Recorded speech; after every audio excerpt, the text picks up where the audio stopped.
अष्टावक्र गीता अध्याय 15 तत्व का उपदेश। सत्व बुद्धि वाला पुरुष थोड़े से उपदेश से ही कृतार्थ होता है।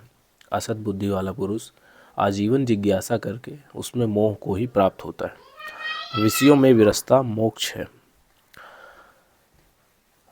विषयों में रसबंध है, इतना ही विज्ञान है। तू जैसा चाहे वैसा कर।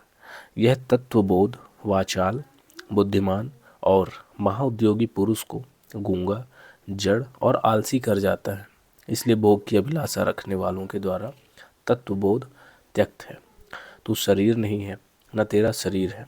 तू भोक्ता और कर्ता भी नहीं है। तू वो चैतन्य रूप है, नित्य है, साक्षी है, निरपेक्ष है। तू सुखपूर्वक विचर। राग और द्वेष मन के धर्म है। तू कभी मन नहीं है। तू निर्विकल्प, निर्विकार, बोध स्वरूप आत्मा है। तू सुखपूर्वक विचर। सब भूतों में आत्म को तथा सब भूतों को आत्मा जानकर तू अहंकार रहित और ममता रहित है। तू सुखी हो। जिसमें यह संसार तरंगों की भांति स्फुरित होता है वह तू ही है, इसमें संदेह नहीं है। हे चैतन्य स्वरूप, तू ज्वर रहित हो अर्थात संताप रहित हो।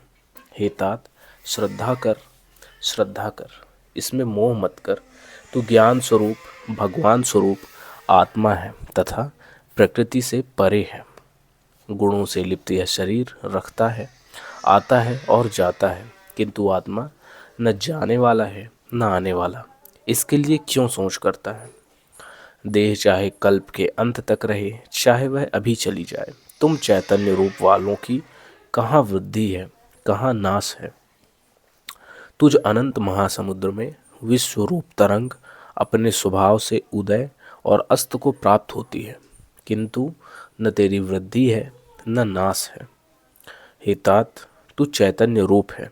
तेरा यह जगत तुझसे भिन्न नहीं है। इसलिए हे और उपादेय की कल्पना किसकी, क्यों कर और कहाँ हो सकती है?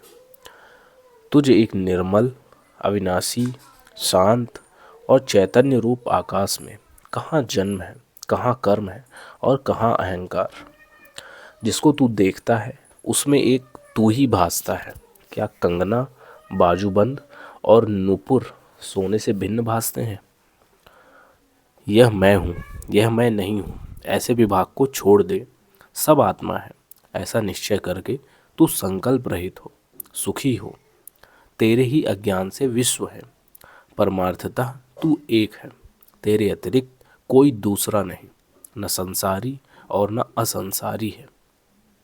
यह विश्व भ्रांति मात्र है और कुछ नहीं है। ऐसा निश्चय पूर्वक जानने वाला वासना रहित और चैतन्य मात्र है। वह ऐसी शांति को प्राप्त है मानो कुछ नहीं है। संसार रूप इस समुद्र में तू एक ही था और होगा। तेरा बंध और मोक्ष नहीं है। तू कृतकृत्य होकर सुखपूर्वक विचर। हे चिन्मय, तू चित्त को संकल्प और विकल्पों से क्षोभित मत कर। शांत होकर आनंदपूरित अपने स्वरूप में सुखपूर्वक स्थित हो। सर्वत्र ही ध्यान को त्याग कर हृदय में कुछ भी धारण मत कर। तू आत्मा मुक्त ही है। तू विमर्श करके क्या करेगा? अष्टावक्र गीता का 15वां अध्याय समाप्त।